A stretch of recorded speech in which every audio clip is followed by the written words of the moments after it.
Most people agree that affirmative action was the right idea for its time, but it has not come without its costs. The price has been resentment and some real inequalities.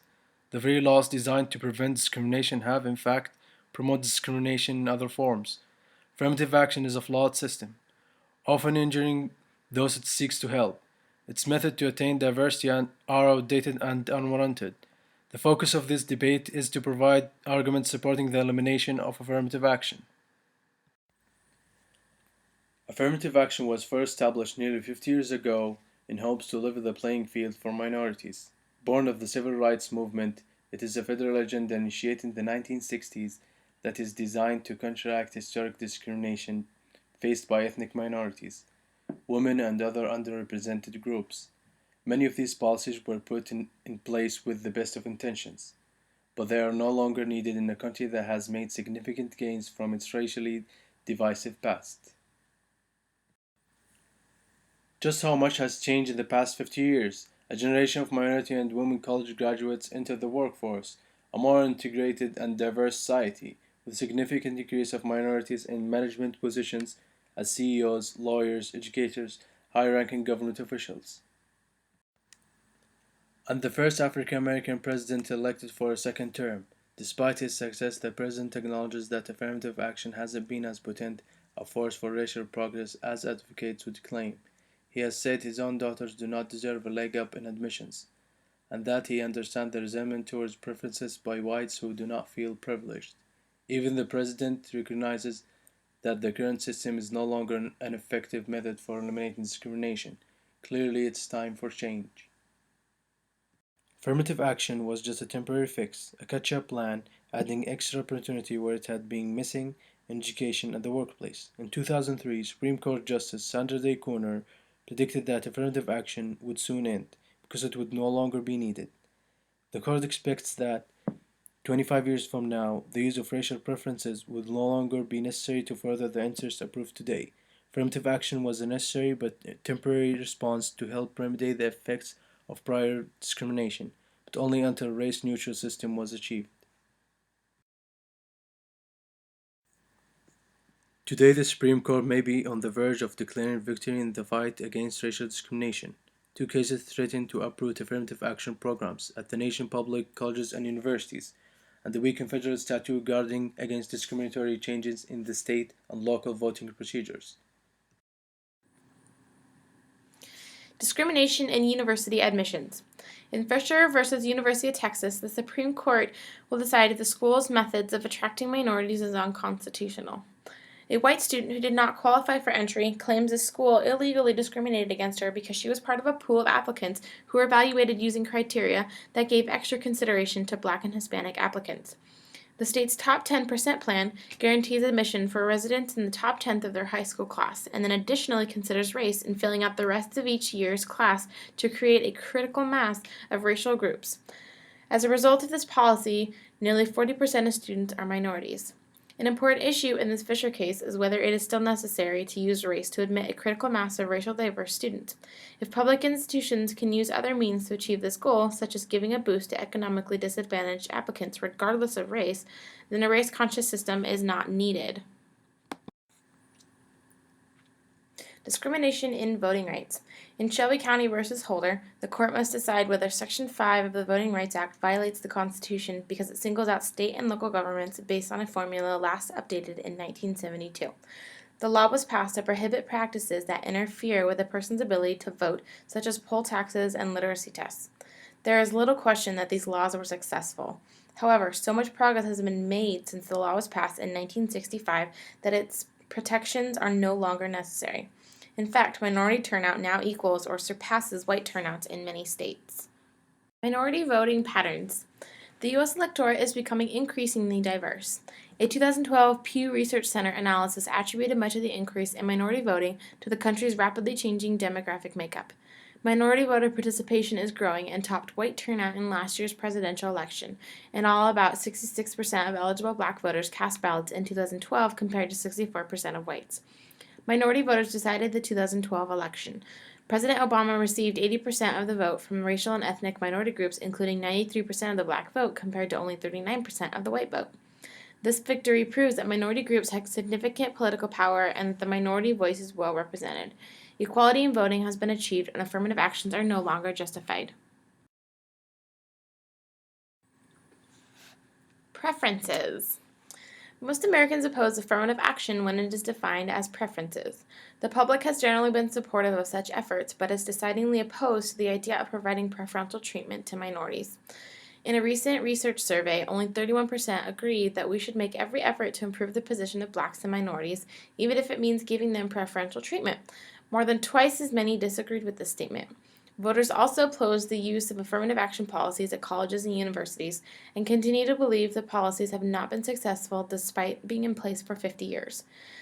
24% of likely U.S. voters favor applying affirmative action policies to college admissions. 55% oppose the use of such policies to determine who is admitted to college and universities. 21% are undecided. State opposition.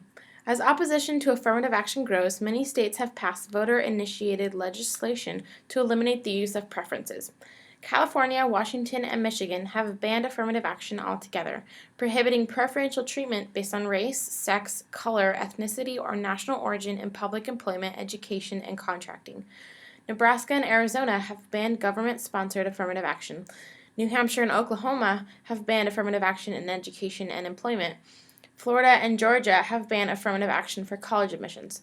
The increased number of states banning affirmative action underscores public sentiment opposing preferential treatment at state and local levels. Reverse discrimination.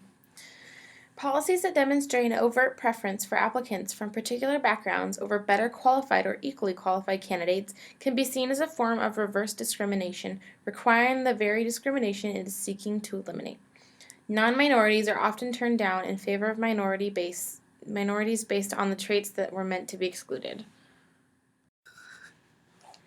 In a landmark decision by the Supreme Court, Ricci versus DeStefano, 18 firefighters from New Haven, Connecticut, sued the city alleging that the city discriminated against them with regards to promotions. The firefighters, 17 being white and 1 Hispanic, had all passed the test for promotions for management. City of New Haven officials invalidated the test results because none of the black firefighters who passed the exam had scored high enough to be considered for the promotions. The city stated that they were feared a lawsuit over the test's adverse impact on a protected minority. The firefighters claimed that they were victims of reverse discrimination, and the Supreme Court ruled in their favor.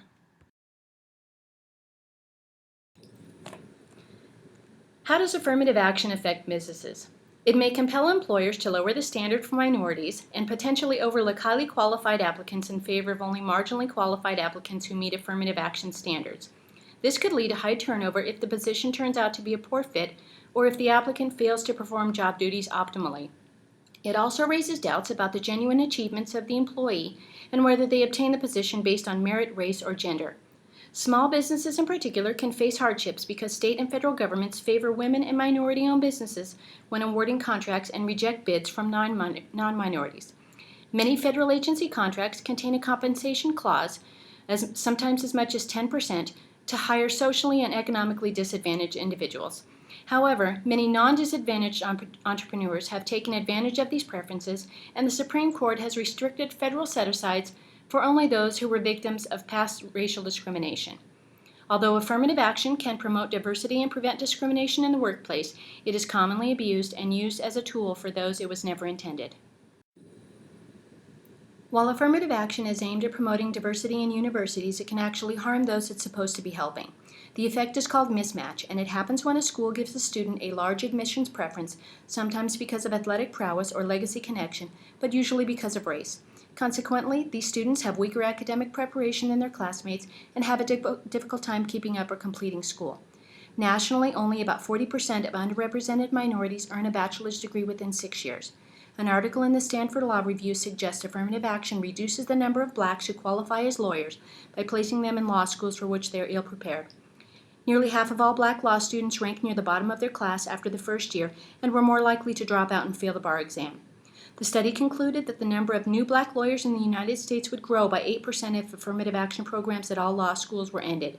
Awarding university places to minority students with lower test scores than whites is a noble idea given the legacy of segregation, but in the long run it causes more harm than good. What is the future of affirmative action? Currently, minorities constitute about a third of the U.S. population, according to census figures. But by 2043, within the next generation, minorities are projected to become the majority, making up more than half the population. By 2050, 54% of the population will be minorities.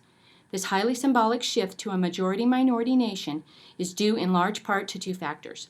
The Hispanic population is expected to grow by 75 million people in the next 48 years, and the white population will decrease, not just as a percentage of the nation, but in total numbers. So by 2060, the nation's racial and ethnic mix will look quite different than it does now, and affirmative action as it applies to underrepresented minorities will no longer be an issue. It is clear that race-based affirmative action is an outdated system and an unreliable indicator of disadvantage. So what is the solution for achieving a demographically diverse society? Class-based affirmative action. The idea is that people should be helped because they're poor, not because they're Black or Mexican American.